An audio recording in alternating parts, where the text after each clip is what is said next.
I'm Jake Barton. I'm principal and founder of Local Projects. Before I did Local Projects and was an interaction designer doing technology, I did interior architecture for museums. And then before that, I did set design and directing for the theater. So I've always had this mishmash of space and storytelling, and using technology I found is the best way to bring those two things together. Storytelling is an incredibly powerful tool because it's literally how humans understand the world. It's how we first understand ourselves, our parents, our civilization, everything that's around us is through stories. But more importantly, authoring stories, creating stories is how we organize the world. It's arguably why we dream at night, because you're taking the cacophonous chaos of all of the experiences you had during the day and layering them in some type of strange logic in terms of the order, in terms of the stories themselves, but also just in terms of how we share and how we connect. All of that happens through storytelling. And so allowing different interfaces to become stories is a way to connect people together. So Storycorps is a national oral histories project for the United States that allows ordinary people to interview each other, to create oral histories that then combine together to create this large national archive. So we have soundproof booths that are in public spaces, and you bring a grandmother, you bring a relative, you interview them for 45 minutes, you get a copy, and then a copy goes into the Library of Congress, or the National Library of America. It's essentially a way to make this huge archive one conversation at a time. And it allows people to essentially guide and focus that connection. So you can talk and you can listen, you can make that human connection, but then as you multiply that over literally tens of thousands of people who have created these different interviews, you get this massive snapshot of America at this very particular point in time, and you get it through these very, very intimate connections. I think that the physicality of media, like if you can give someone a copy of the story that they've just created, gives it a sense of permanence.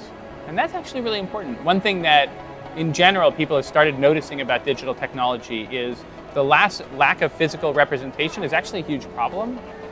Not just from an organizational standpoint, because obviously virtual libraries are much easier to maintain than physical libraries, but from a cognitive standpoint, meaning human beings in our brains, the connections that we're able to make, many of them are predicated on space and on the ordered experience of space.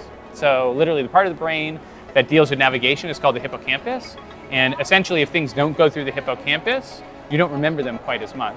And that's why you may understand a shelf full of books or an individual page very, very differently than you would understand a playlist or some type of an algorithmically generated piece of content. So even as storytelling has been this ancient phenomenon in a way that we organize and understand the world and share the world with other people, the method of storytelling actually influences the story itself. So anybody who's read and loved a book and is then radically disappointed by the film understands that the medium really changes how you understand the story. One thing that's interesting is as you introduce digital technology, it changes not just how stories can be told, but also how they can be authored. And in particular, we've made a number of different projects that do what we call collaborative storytelling. So groups of people gathering together on a platform, and they share their stories both with each other and then with the world in general. And that, frankly, is radically different. Like that hasn't happened before. There are cases with oral traditions where people are able to share, but that's typically dozens or maybe hundreds of people. We're talking literally about hundreds of thousands, millions of people all gathering together their memories in very, very specific ways to create a larger narrative that's bigger than any one author. So I think when you look at some of our interfaces, we aren't just doing technology, but we're doing technology within physical space, which is actually quite different. Two of the main things that we think about are the ways in which they're social. Meaning if you think about a phone, you pick up your phone, it's like an experience for you, and then you have that awkward moment where you want to show somebody and you're like this and you can't see it, right? Like most technology is made for one person or for you to exact information from the interface. We build interfaces that are social, and they're meant to essentially have a secondary experience versus you talking to your child or talking to your grandmother. And that's a really important distinction that comes out of physical space itself.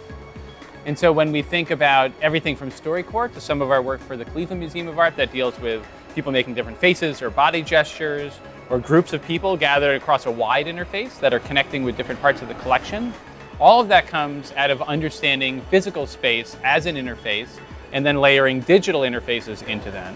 So creating meaning out of the interactions themselves, I mean, that's the holy grail, right? That's where you transcend just the newness or the innovation part of it and actually create a human connection which at the end of the day is what all creative people are after. Or as you're saying, brands. That's what they're interested in doing, is making a deeper relationship with their customers. And so figuring out how not just to grab people's attention with novelty, but more importantly to deliver and to actualize that connection is what's really, really important.